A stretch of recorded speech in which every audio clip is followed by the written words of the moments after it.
What up? What up? What up? Welcome to another exciting episode of The Real Deal. Let's get it.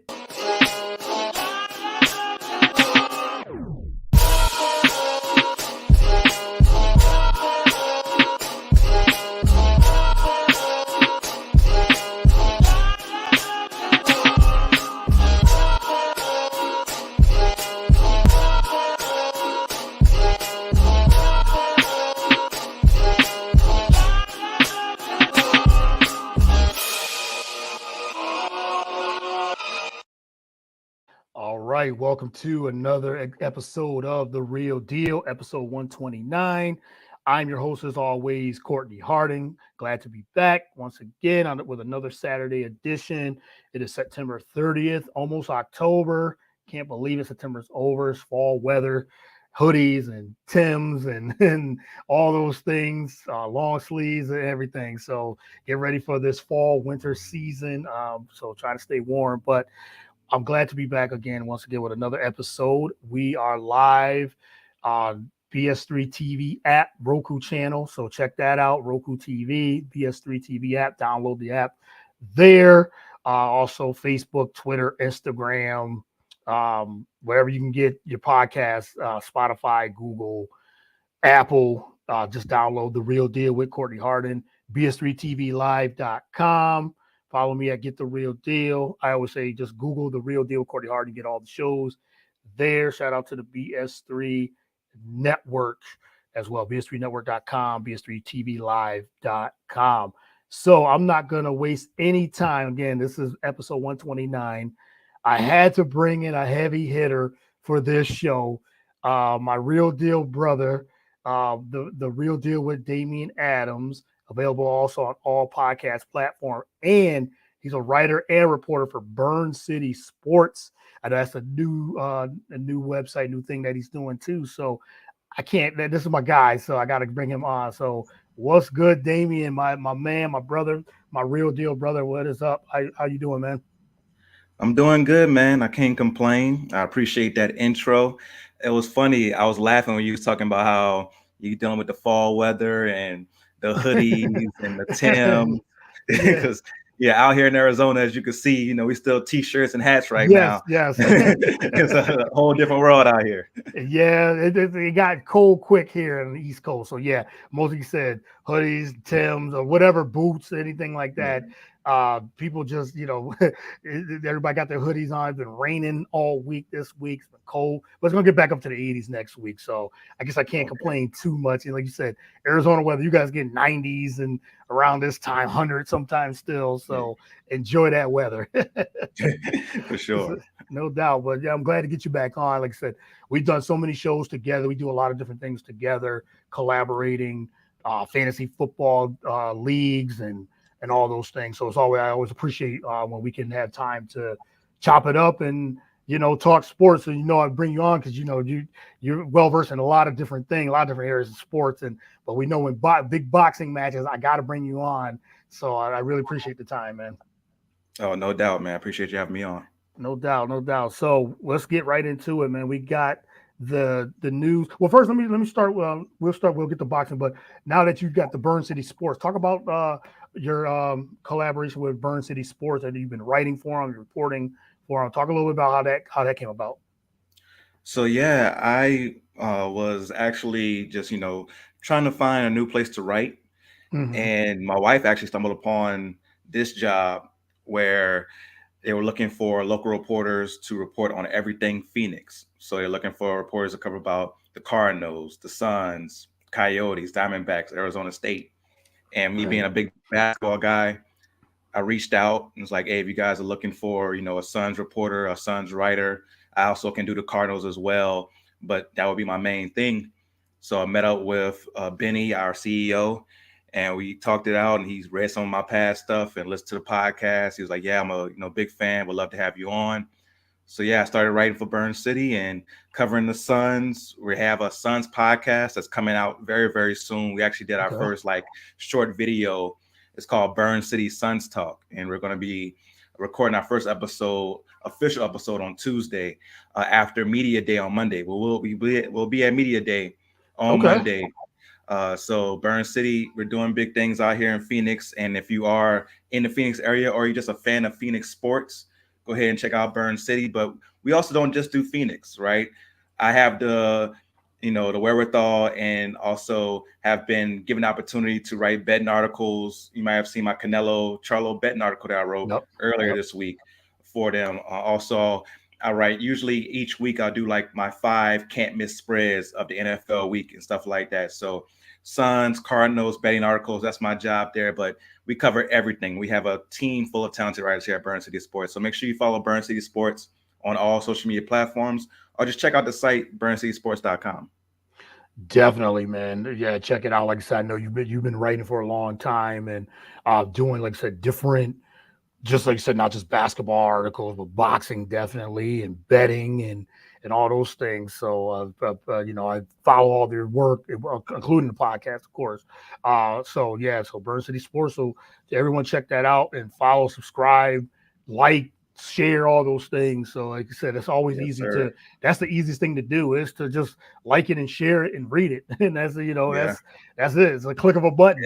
It's Just free. it is It's free. free. Yeah, You it's free. move your thumb a couple of times. That's all I'm asking. Yeah, we swipe everything else. So Yeah. swipe and then just like it and read it, post it, or repost. Or it's funny to say repost, retweet it, all those things. So Yeah. definitely support Damian and all the moves he's been making and stuff like that. So let's get into this. Got this big fight. Like I said, we both are huge boxing fans, and we talk boxing. We cover it. We do a lot of different things. So I had to definitely get you on here. We got Canelo Alvarez versus Jamel Charlo, not Jamal, Jamel Charlo, the other Yeah. Charlo, but but Jamel Charlo, and they fight tonight, undisputed for the undisputed titles.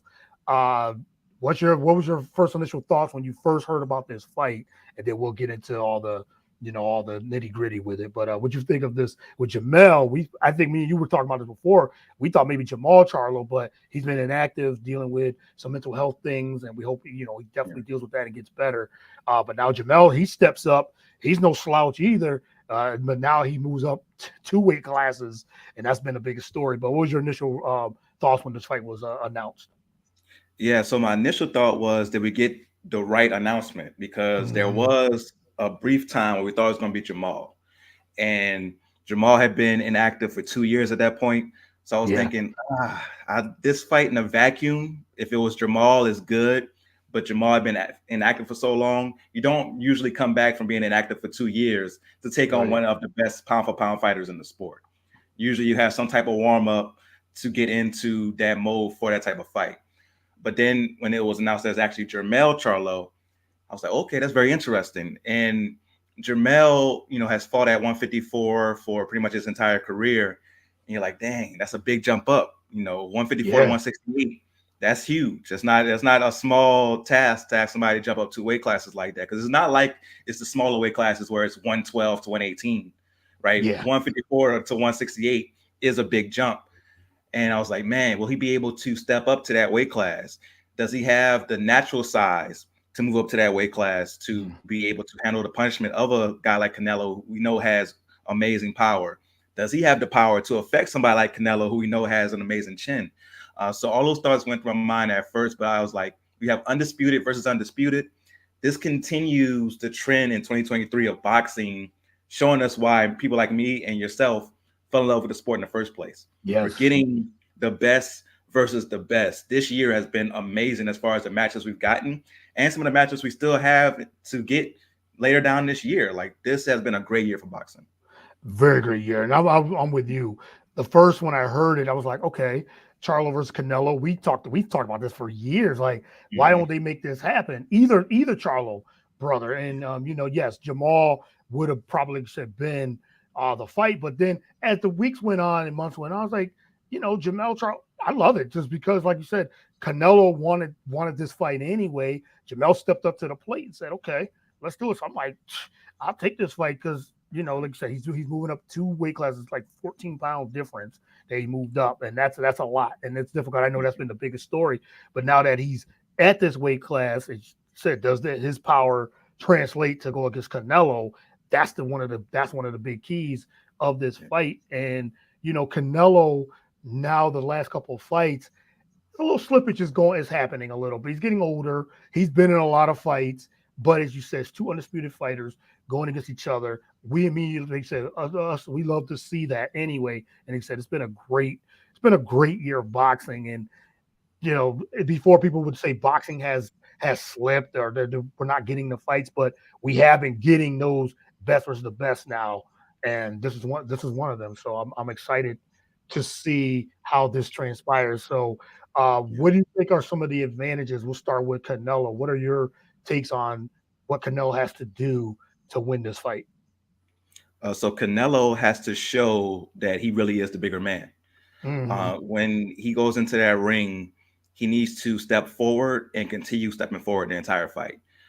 He does have the ability to fight off the back foot. And when I say fight off the back foot, that means backing up, being able to counter as someone's coming towards you. He does have that ability to do that, and he has really good head movement. That's something that has improved throughout the years with him. I always point to the Daniel Jacobs fight. You watch that fight, you see really good defense from Canelo, and he won that fight being defensively minded most of the time. So he does have that ability. But I think against someone like Charlo, he has to continue going forward, because if he's constantly stepping back, Charlo's somebody who's going to continue to punch. So if he's not responding and he's only being defensive, even if Charlo's only landing one of every 5 punches or one of every 6 punches, the judges are seeing this guy being active versus a guy who's not being active. So Canelo has to march forward. And even if he's not punching all the time, if you're winning the battle of I'm going forward and you're stepping back, that does play into your mind as a judge, like, okay, this guy has control. So that's the first thing he has to do, is to continue to step forward. And if he's stepping forward, he'll get Charlo against the ropes. That's one of the weaknesses I've seen for Charlo, is that if you go back and watch the fight against Brian Castano, Brian Castano, the first time they fought, caught him with some really good shots against the ropes. And Charlo has a bad habit of allowing himself to get backed up against the ropes. If he does that against Canelo, I don't know if he'll be able to recover, because even though Charlo has a good chin, he hasn't taken a punch of a 168-pounder with true power like Canelo. So if you mess around and get against those ropes and take one of those shots that you took against Castano, you might mess up and find yourself looking at the lights. So Canelo does have that advantage there, where if he can back him up against the ropes, he could land some good shots. And it also has to go to the body. I feel like Charlo is more athletically gifted than Canelo, just naturally more quicker and faster. But Canelo can slow him down with body shots. And Canelo's a great body puncher. We've seen him knock people out with that left hook to the body, that liver shot that he's been able to knock people out with. So if he's able to continue marching forward, get him against the ropes, and go to the body, that would be the keys for Canelo to win the fight. I 100% agree. I think, just to add, like you said, the counter punching. Canelo is one of the masters at that counter punching. So as you said, if Charlo comes in at him, Canelo's just going to be waiting, he said, with that left hook, and that left hook to the body, where that's where Canelo is. With that power, that's where he would have the advantage. And as you said, Canelo just has to continue to, use his power and his will to really, and Canelo, he's always stalking too. He's always looking for to engage. Like, he wants to engage with him. And if Charlo, I think it will go to Charlo on the other side. If Charlo wants to go at Canelo, that feeds right into Canelo's wheelhouse, because he said he's going to counterpunch, he's going to go to the body. I think Charlo's got to be disciplined, very disciplined, and not get into that brawling style, because that's not him. He's the taller fighter, Charlo is, so he should use that athleticism and his length and his reach to his advantage. But if Canelo gets him to fight that way of brawling, or just, that's going to be right into his wheelhouse. So I think he's got to be very disciplined and don't get out of his game plan, Charlo. So, what do you think of Charlo? What do you think he has to do for the keys to pull this? It would be an upset, to pull this upset. So that was my number one key. It's funny that you mentioned that word, discipline. That's my number one key for Charlo. Charlo can get a little wild at times, and he's been able to get away with that because he can take a good punch at 154. And I don't know if he'll be able to take that same punch at 168. Right. He has to be disciplined. And the blueprint that he can follow is Dimitri Bivol. So Dimitri Bivol last year was able to defeat Canelo by just being very, very disciplined. He did not get outside of himself. He stayed behind his jab, his straight right hand, high guard. And even at times during that fight, you saw Canelo get frustrated and Canelo get out of character. Canelo tried to talk trash to Bivol to try to get him into a brawl. And Bivol was like, nah, I'm going to stay behind this one too. You better adjust. You better find a way to get in because I'm going to win like this. And that's what he did. Charlo, if he can do that, because even though Charlo's the one moving up in weight, Charlo's the naturally bigger guy. You mentioned that he's taller. He also has a 73-inch reach. That's longer than even Dimitri Bivol's. Yeah. So you think about the fact that Charlo is naturally bigger. He can use that reach. He should be throwing jabs and straights the entire night. Jabs and straights. I'm talking about double up on the jab. You can jab to the body, jab upstairs, then come back with the right hand. But it should be straights and jabs the entire night. Of course, you got to mix it up, but he should be selective with those hooks and uppercuts. He's got a very good hook, very good right hook, very good uppercut, and he definitely should throw those from time to time, but it should be jabs and straights all night for him. The second key is making sure that he does not back up. So there was a point in the Terrence Crawford Errol Spence fight, which I was wrong about, right? I was too. Where I think we did a prediction. I think we did that. Yeah. So there was a point before Errol Spence got knocked down where Errol Spence tried to like body Terrence Crawford, and Terrence Crawford didn't back up and pushed him off of him and went back to punching him. And at that moment, I was like, I'm about to lose my money. And I was like, this, and I think Charlo may be able to do the same thing against Canelo because, like I said, Charlo, even though he fought at smaller weight class, is a naturally bigger guy. So there could be a point where Canelo tries to body him and tries to push him around. And if Charlo stands his ground and then unloads on him as Canelo's trying to be the bully, that could change the tone of the fight. So key number one, jabs and straights, use that reach to your advantage. Key number two, do not back up. And of course, that goes with not being on the ropes. And my third key, I mentioned it earlier, be selective with the hooks and uppercuts. You definitely want to do it. You definitely want to mix up your attack because you can't be repetitive against a guy like Canelo. But you have to be selective in those moments because if you're jabbing and throwing straights, even if Canelo's able to use his head movement to get out the way, he's too far away to counter. If you miss with a hook or an uppercut, you're in his range. That's when that left hook to the body can come. That's when one of those nasty uppercuts can come from Canelo.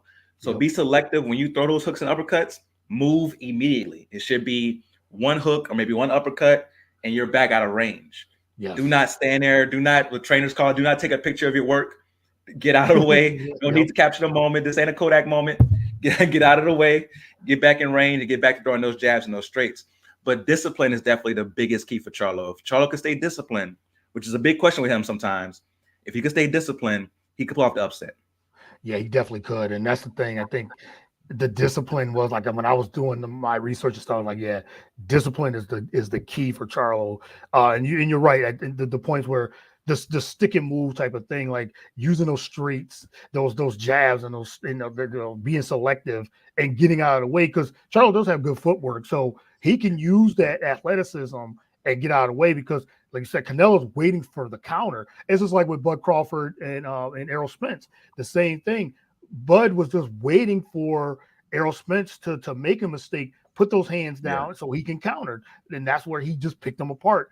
Canelo can do the same thing against Charlo.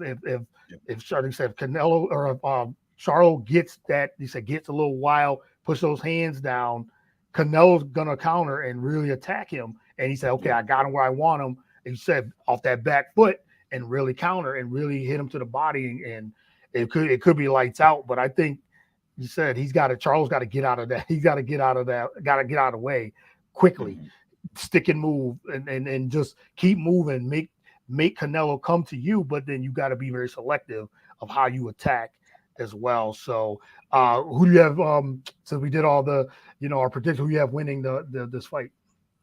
I'm going with the upset, Courtney. I'm going with Jamel Charlo to pull it off. I'm going Charlo by decision. I definitely don't see him knocking Canelo out because Canelo's chin may be underrated when we really think about it because he went against Triple G twice when Triple G was still Triple G. The third time, that was just some dude named Gennady. But the first two times, that was still Triple G. Yeah. And he took the best punches from Triple G, who was knocking everybody out at that time. Yeah. Took his best shots and kept coming forward. And I know the dispute of those two decisions are highly disputed. But as far as just taking the punches and coming forward, that can't be disputed. We saw Canelo do that. And the fact that he was able to do that against Triple G means that he probably can do that against anybody between 154 to 175. He could take anybody's shots between those two weights.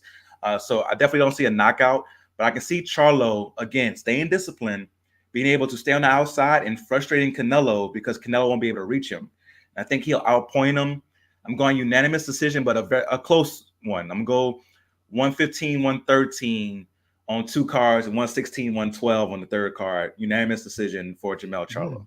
That is enough. That would be an upset, and it is showing some, like you said, we said in the beginning, Canelo is starting to do it. He's slipping a little bit. He's not as active, but he's still Canelo Alvarez. So I got to go the opposite. I got to go with the favorite. I got to go with Canelo. I just think the weight is a big key of Canelo. He's used to this weight, and Charlo isn't. Yeah, now we'll see if he could take Canelo's punches, but I have a feeling he's gonna get into, like I say, he's gonna get into trying to box and trying to outbox Canelo, which is a decent plan, but he's got to be disciplined. I don't know how long he could be disciplined throughout the match, especially if Canelo is tagging him, is a valid question. Round by round, round by round by round, and then that could get Charlo frustrated. Could say Canelo is up by 7th, 8th round. Charlo's like, okay, I've got to knock him out, and then that's where Canelo can catch him sleeping a little bit and getting wild, getting inconsistent. And so I got Canelo. I think it's a late 10th round knockout or stoppage in a way. So I think Canelo's going to do a lot of punishment. I think Charlo's going to have to, right from the beginning, set the tone with that jab, as you said, and being disciplined. And if he can frustrate Canelo, then that'll be different. But I think Canelo's think he knows the game plan, what to do against Charlo, and try to frustrate him and with those counters and that right hook, like you said, to the body. That might be the effective weapon. But I got Canelo winning by at least by the 10th round. Okay. Yeah. So all right. Well, let's move on to the heavyweights. We finally got Tyson Fury and Usyk announced yesterday. What was your initial reaction when they finally, Tyson Fury was like, okay, he's the top guy. I gotta fight him. There's no running. Even though Tyson Fury wasn't running from him, he was just saying, I don't want anything to do with Usyk. But now this fight is finally signed and ready. Well, it was announced. It's finally here. So what was your initial reaction with that fight? My initial reaction was, I'm not going to believe it until we have a definite date, definite venue, time, tickets are on sale. Like, I need to see everything that's really going down for this fight, because for some reason, I don't know why this fight has been so hard to make, because both of these guys have a history of doing what it takes to make the fights happen. You look at Tyson Fury with Deontay Wilder. Those two guys were on different promotional brands that normally didn't work together, but they were able to come together and make 3 fights, and 2 of the 3 fights were really good to really help out as far as the state of boxing. You think about Usyk. Usyk is somebody who's jumped from promoter to promoter or from platform to platform to make the best fights happen. And you're like, okay, these two guys who we know are willing to do that. This should be easy. And, we've heard different rumors about why it took so long. Tyson Fury didn't want to give Usyk, a decent amount of money. And Tyson Fury is the A side as far as the draw, but Usyk is the one with more title belts. So that can get a little complicated when it comes to who should, get 60% versus 40%, or should it be 50-50?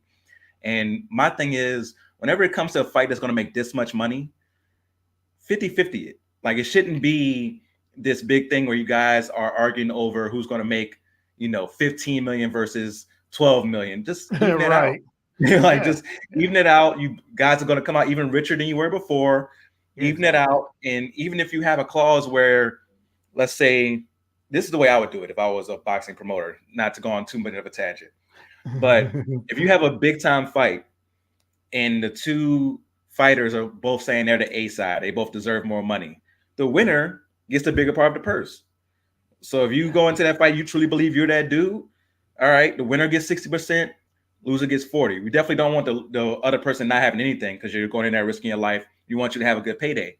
But the winner gets more. That should be it. Like if you both are disagreeing on that, winner gets 60, loser gets 40. But a lot of times you'll hear in these conversations where ego is such a big thing, right? With Shakur Stevenson and Devin Haney, that fight didn't happen because Devin Haney's like, I had to take less to fight against Kambosos to become undisputed.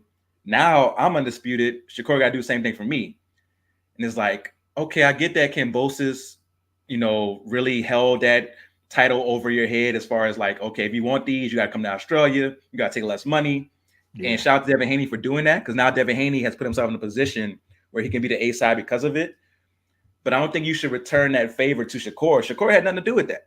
He had nothing to do with the Kambosos, the conversations and negotiations. He had nothing to do with that. So when you go into that conversation with Shakur, you should go in with good faith. Like, okay, I'm the champ. You're very popular. Let's do it 60-40. And then that's something that Shakur could probably appreciate and say, okay, I get a chance to be undisputed. I can do 60-40. But I'm sorry, just going that tangent. But my initial thoughts was, I'm glad that it's finally agreed upon, but I need to see the official date, venue, tickets on sale, so I can really get excited for it. Yeah, agreed. I think when it just came out of nowhere, I know they've been negotiating because Taylor Fair, he's setting up his, he's getting ready to fight Francis Ngannou October 28th. And he's about to make like between 50 and 60 million just off that fight. So, crazy. Tyson Fury's, he's like I said, he's the undisputed heavyweight champion. So he could go on and just say, he was retired. He's coming back. He's at a point in his career probably now where he just wants to fight legacy fights. He just wants to fight big fights now. No matter if it's a crossover with MMA, whether it's, you said Usyk or whoever. I know he was, he still was looking at other fights, and he's fighting in Saudi Arabia, that whole thing. So it's now he's just looking for that. Anthony Joshua, I know that's still been lingering around, and so there's so many different things he can do. So, but it makes sense. Like you said, you want legacy fights. Usyk is the next guy in line, and it makes the most sense. Fighting Ngannou, okay, it's one of those buildups, like Floyd Mayweather. It's a money grab. It's Floyd and Conor McGregor. It's a Jake Paul type situation. It's something like that in a way. Okay, and Ngannou, big guy, but we don't know about his boxing acumen. Is just he's just like kind of almost like Conor McGregor. It's just you're coming into this lane of boxing, fighting a professional heavyweight champion, and one of the best heavyweight champions we've seen in the last 10 to 15 years. You're probably gonna get destroyed more than likely. So no matter how big and how how skilled you are, you're a very skilled fighter, but that was with mixed martial arts. So, but it's a money grab. So, hey, more power to both of them. I'm not mad at the MMA fighters who come over to boxing to get their big payday, because we've talked about it before. And shout out to my guy, Chris Negron, the MMA archive host. Yes. He's talked about it a lot, where these fighters don't make enough on the UFC side. So when they come over to boxing, you get somebody like Woodley, who fought Jake Paul twice. He got paid more in those two fights than he got paid in his whole UFC career, which is crazy to think about. So I don't have a problem with that, because they deserve to get that money. But my only issue is, I hope that one day UFC does start paying these guys what they deserve, so that if they do cross over to boxing, it's more of a genuine attempt where they have to build themselves up. I would love to see Ngannou go against maybe a heavyweight prospect on the way up and see if he can fight one of those guys. And if he beats them and then beats a contender, then he gets a chance. And he'll still be fast-tracked because of his history in fighting, but maybe 2 or 3 fights before you get the heavyweight champion of the world. That's nuts. Like that jump. This title shot. Being an MMA fighter to going straight at the king is crazy. Yeah, and I know he was the king of the heavyweights in UFC. So yes, and then he left, and then like you said, he wants to get paid. They've talked about it for a year or more. And Tyson Fury's they gave him an opportunity. So he said he's going to get paid. I mean, I didn't blame Conor McGregor for the build-up was super high. Then Conor McGregor made so much money. That's why he doesn't fight much now, because he made so much money off the Floyd Mayweather fight. Why he made all that money, developed proper 12. He's been good to go. He's been good to go. Right. Got his own liquor and everything. So he's good to go. So Conor's like, and then he got hurt, and he's like, Nah, I'm still a big money draw. Yes, I'll just go ahead and do that. That's why John Jones was talking about fighting in boxing, because he's like, look, yes, I'm probably still the biggest draw in mixed martial arts, but I can make a lot of money if I fight someone uh, in boxing. If someone wants to, if they want a big money, a big payday, Yeah. big name, let's do it. So, I mean, we're going to end up watching it, of course, because it is entertainment. Because at the end of the day, it's going to be entertainment for that. So, it might not Yeah, be the best. I'll watch this one. I haven't spent any money on Jake Paul, but No, no, no. but I would watch the Tyson Fury Francis Ngannou one just because there is some type of intrigue there, and you do have the best in the world in Tyson Fury. So I don't mind the fact that Tyson Fury is the one that's giving this opportunity to somebody to make this type of money. With Jake Paul, it just seemed like there's so many fighters and so many boxers who are way better than Jake Paul who haven't made the money Jake Paul made. And that's why it kind of rubbed me the wrong way. Yeah, and it goes back to, like I said, these YouTube sensations and others. I mean, they're taking advantage of the platform they have, and they're making a lot of money. People are going to watch it, and it's going to continue. Respect to them for realizing what it was. Like, Yeah, they realized what the marketplace was and made the money off of it. And it's not their fault; it's the consumer's fault for putting that money in their pockets. Putting that money in there, yeah, yeah, for substandard stuff. It's crazy. Yeah, and as you said, substandard, definitely. So, but let's move on to NBA. I want to get your thoughts on that before I let you go. We had a big trade about 3 days ago. Damian Lillard, we knew he was going to get traded. We just didn't think he was going to get traded to this team, the Milwaukee Bucks. I did a whole NBA podcast the day of the trade, but he goes to the Milwaukee Bucks to team up with Giannis Antetokounmpo and Chris Middleton and players. DeAndre Ayton leaves Phoenix and goes to Portland. Drew Holiday, he from Milwaukee goes to Portland, but now they said they want to try to ship him because now he's the biggest draw now and everything too. But what'd you think of Dame? That surprise move. Thought it was going to be Miami.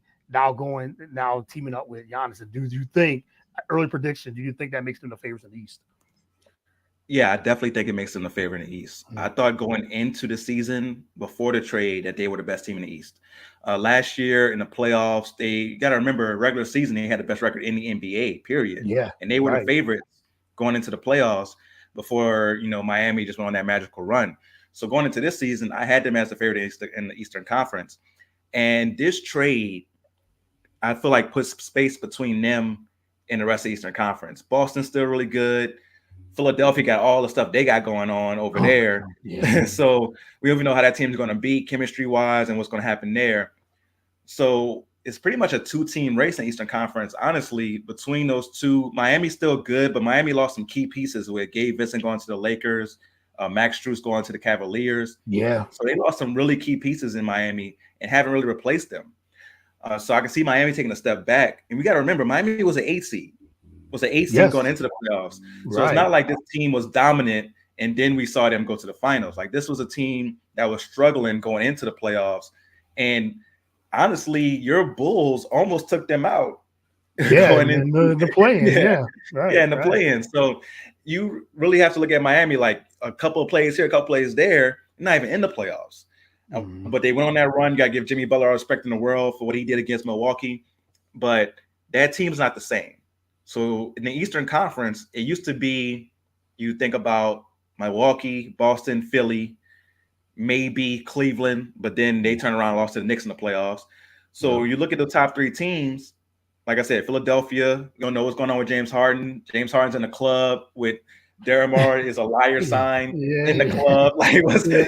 So he's definitely not trying to play there. He's trying to do everything he can to get out of that situation. He's doing the Ben Simmons thing. Yeah, he's doing the James Harden thing. He's doing the James Harden thing in Houston, then Brooklyn, now it's in Philly. Yep. Yeah, it definitely should be called the Harden. Whenever somebody is trying their best to get out of a situation, we just, hey man, he's pulling the Harden. That should be the Harden from on.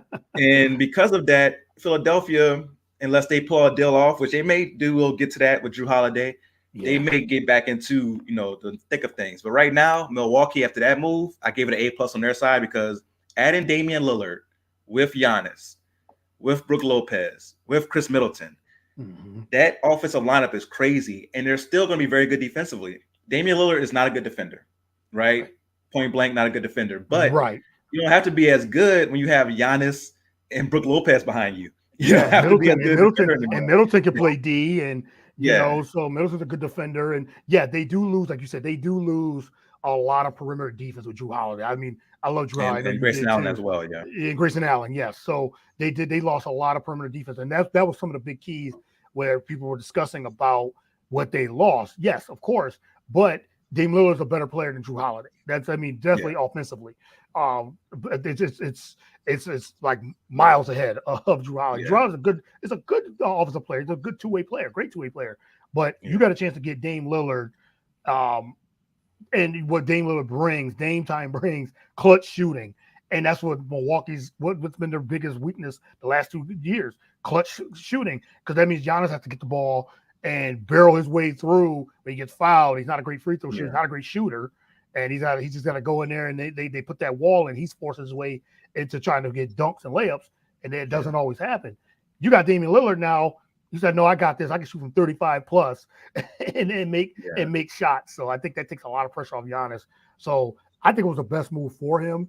I think even if he would have went to Miami, I still don't feel like they would have been the best team in the East. I still don't feel that. Even getting Dame Lillard, they would have been really good, but it didn't yeah. guarantee they was going to make the finals This is the again. thing with Miami. I mentioned how they lost Gabe Vincent. You lost Yeah, Max Strus. If yes, you the would trade for backcourt. Damian Lillard, you're losing Tyler Hero and Duncan Robinson at a minimum to Yeah, get right. Damian Lillard. So by the time you get Damian Lillard, you got your 3 stars. You got Dame, you got Jimmy, you got Bam Adebayo. But Mm-hmm. outside of that, what you really got? You got an older Yeah. Kyle Lowry, maybe if he's not part of the trade. Like that team would have been lacking depth for sure. Right, right. And like I said, it would have definitely been what they need, of course, but I just don't feel like that was the best situation for Dame. Now does Milwaukee? Yeah, great situation. If he would have came to Philly, great situation because it would have been him and Yeah, Joel Embiid. Yeah, that Harden would have been gone, and they probably would have had to get rid of Maxey too on top of that. But that 1-2 punch with with Lillard and Joel Embiid, and that's why I think Joel Embiid was campaigning for him to come there. But now they got an opportunity to get Drew Holiday, which is would be great. I mean, Drew Holiday, he fits just about anywhere. Where do you yeah, think he goes? It's Boston, Philly. I know Chicago's involved. I know there's so many teams that could use a Drew Holiday. I know Golden State was saying they was on the phone with him. It's like, okay, y'all about to get rid of Chris Paul, get Drew Holiday. It's like, yeah. okay, let's see. But where do you think Drew Holiday? What's his best fit? You think for him? Ooh, there's so many teams. Like you said, he's one of those players who could truly fit anywhere because Yeah. any team could use a guy who defends like that and who Mm-hmm. also can give you buckets in times of need. Yes. Um, so the place I would like to see him go would probably be Philly, just so we can get rid of this whole James Harden thing. Yeah. James Harden, I'm pretty sure doesn't want to go to Portland, but at this point, bro, you can't choose where you're going. Like Yeah. we Yeah. should, No, we you have shipping no you to, leverage. You have no leverage. yeah, You no know. leverage. Like we're gonna ship you to Portland. And the thing is, even with shipping James Harden, the 76ers would have to give up picks too, because the team getting James Harden is gonna be like, we can't trust James Harden to be happy here. We Right. can't trust that he's gonna want to play here. So you gotta give us some picks too. So that would have to work that way for Philly. Trying to think of some other teams. Boston would be interesting because he would be essentially replacing Marcus Smart, and he's a better Yeah. version of Marcus Smart. So Yes. that Yes. that would be amazing to see if they could do that. I don't know what they have to give up. Maybe Malcolm Brogdon, and of course picks. So I can see that working that way for Boston. Malcolm Brogdon. I'll have to look at the salaries to see if it matches up.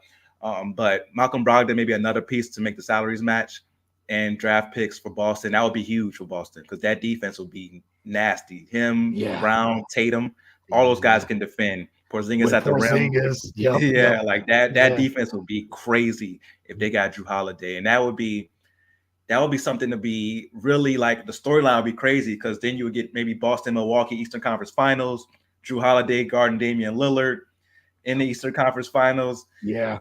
That would be a crazy storyline. So I would like to see him stay in the Eastern Conference just so we can see that matchup of Drew Holiday proving to Milwaukee, like, hey, y'all should have kept me because I'm about to try to lock down Damian Lillard. We got to remember back in the day when he played with my New Orleans Pelicans, one of the best moments in Pelicans history, we swept the Portland Trailblazers in the first round as the underdog Yes. because Drew Holiday and Rajon Rondo was out there putting the clamps on Damian Lillard and CJ McCollum.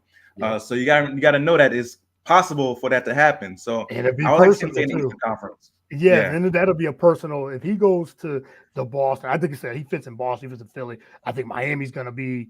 They're going to be in the yeah. mix. He fits there. He fits that culture anyway. Hmm. With as you said, with Bam and with Jimmy and those guys. So it's.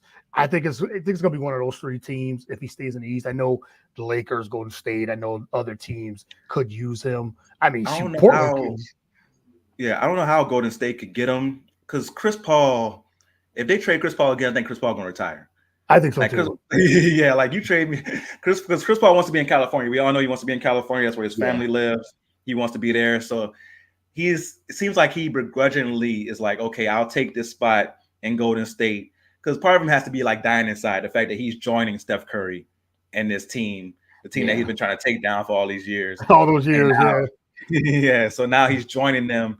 So just from outside in of seeing Chris Paul a lot, I feel like the competitor in him is like, damn, really? Yeah. I'm joining them now. But he definitely doesn't want to go to Portland, even though he will still be on the West Coast, going up to, the PNW, as they call it, the Pacific Northwest. He Yeah. wouldn't go up there because, again, he's not in California. You're not a contender. That's the same with Chris Paul. You also have to be on a contender. Portland's not going to be that. They're a young team. They're trying to build, and they're doing a good job of it, but they're not going to be a contender for the next few years. So Chris Paul definitely wouldn't want to go there. No, I don't think so either. And just thinking of Portland, like you said, they got a young team. Now they got DeAndre Ayton. He's over there. I think that Phoenix had to.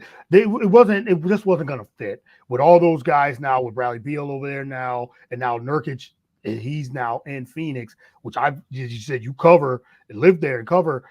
Like you said, what do you think of Nurkic going to Phoenix and Ayton getting a fresh start in Portland with a young team? Now he's almost the elder statesman, one of the elder statesmen now for them.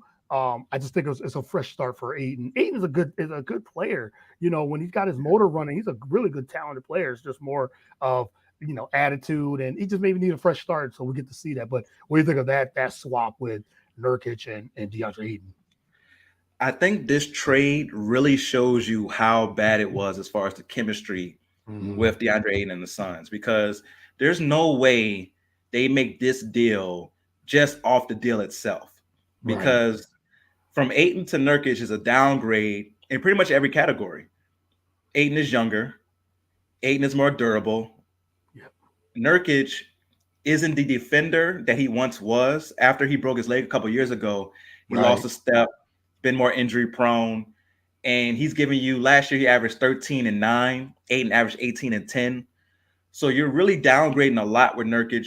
He's more physical, so he's somebody who you may not worry about him getting bullied in that type of way.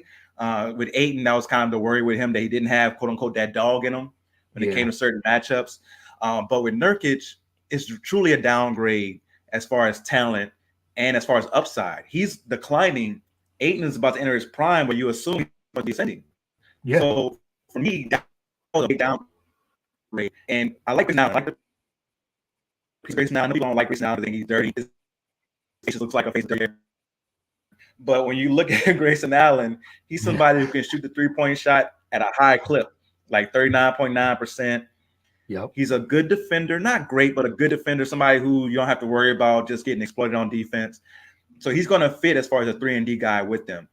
But I feel like if Grayson Allen is your prize for getting rid of Ayton, you didn't do it correctly.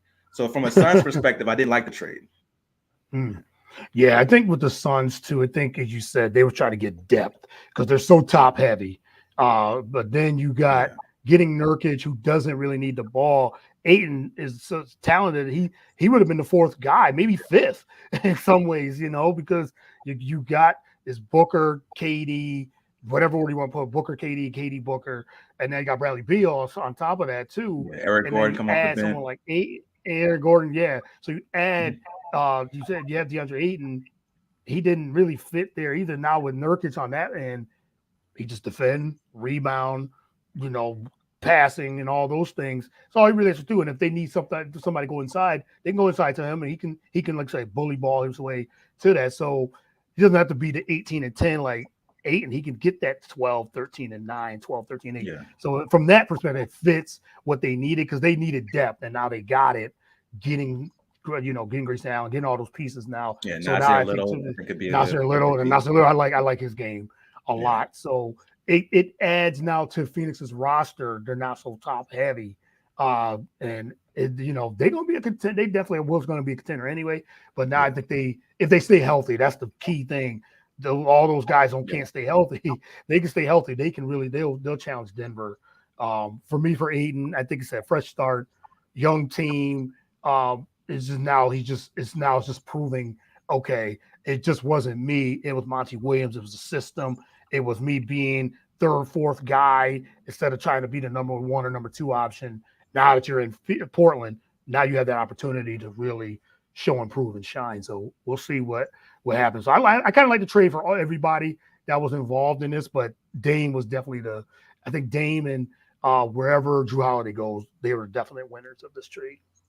Oh, for sure. Yeah, like I said, Milwaukee A+ for getting Damian Lillard and matching him with Giannis. That combo is going to be crazy, and it all fits. A lot of times we've seen combinations where it takes time to mesh because the guys kind of do the same thing. But when you have Dame, Chris, and Giannis who all excel in different areas, that's what really makes this combination like deadly. It's gonna be deadly, and it just makes them. I was talking to Mike Patton. Shout out to Mike Patton. We were chatting about it, and I was like, look, yes, losing Drew Holiday is big because of the defense, but this makes Milwaukee's offense much better and much more diverse because Dame can fit and he'll take so much pressure. And now Giannis doesn't have to handle the ball all the time either. You have Dame Lillard who can handle the ball, can shoot the ball, can get buckets anytime, anywhere. And he averaged over 30 the last couple of seasons. So Dame's a walking bucket. Like that's just 25 to 30 points easily. Even on this team, he still get between 25 and 30 very easily. So I just think it makes their offense much better with Dame. And they, like I said, they'll cover up for the defense, as you said. That back end with Brook Lopez and Giannis and Middleton and Bobby Portis, they got so much size. On their front court end. So they can. And Dame, he's not a terrible defender, but he tries to keep guys in front of him. But if the people blow by him, he got a back end with him. So I like the trade for. Another piece is Pat Connaughton's probably going to be the starter now with Grayson Allen. Hey, Pat Connaughton, yes. Yeah, and Connaughton's a good defender. He's a really good defender. So there's going to be nights where you're playing against certain teams where one of their guards may be weak offensively. You can hide Damian Lillard on that weak guard and have Connaughton guarding the strong one offensively. So I feel like this team is going to be very, very good. Maybe the best offense in the league, and they'll still be a top 10 defense. Yeah. They'll go from I know they were top 3 or 5 during defense. Like I said, they'll go to the top 10. Still be a good defensive team. So I can't wait, man. We got to definitely do an NBA.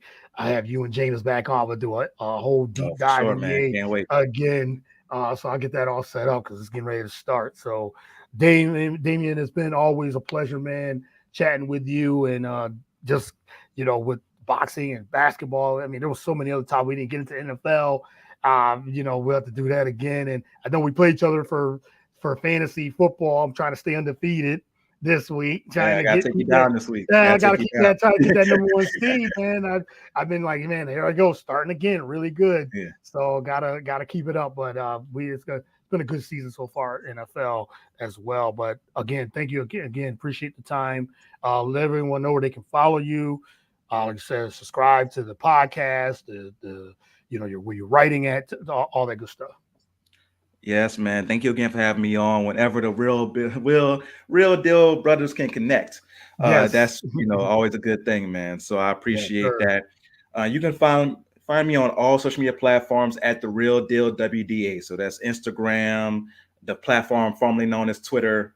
It's any platform on social media. You can find me at The Real Deal WDA. That's The Real Deal, W as in whiskey, D as in Delta, A as in Alpha. My podcast is called The Real Deal with Damian Adams. Coming to you once a week. I've been doing it on Thursdays. I might go back to doing it on Tuesdays. I've been doing it on Thursdays lately. So you're going to get it at least once a week. Yeah. NFL, NBA, boxing, always talking those 3 sports on there. You're going to get it with some flair. You'll get it with some music involved.